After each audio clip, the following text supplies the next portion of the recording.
Depuis la prise de Walikale le mois dernier par les rebelles du M23 appuyés par le Rwanda, les rangs des Wazalendo continuent de grossir à Lubutu. Objectif, freiner à tout prix l'avancée ennemie vers cette province. Ici, les miliciens se disent prêts à aller combattre jusqu'au Rwanda. Nous les patriotes du Wazalendo, nous allons arriver jusqu'à Punya, Walikale, Kasese et nous allons avancer jusqu'à Goma et Bukavu. Nous allons demander l'autorisation au chef de l'État pour nous rendre jusqu'au Rwanda. C'est le Maniema qui va libérer notre pays.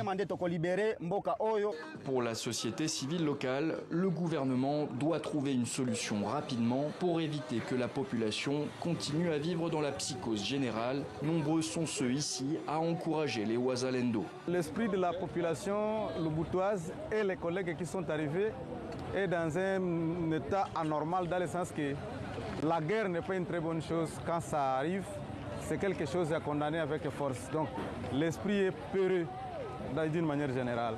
La population locale plaide pour un encadrement gouvernemental de ces jeunes volontaires. Ils sont en train de faire en sorte que de l'autre côté, les gens de l'Ouganda puissent récupérer Kisangani. Et donc c'est pour vous dire que si Kisangani tombe, et ipso facto, c'est les Maniema aussi qui tombent.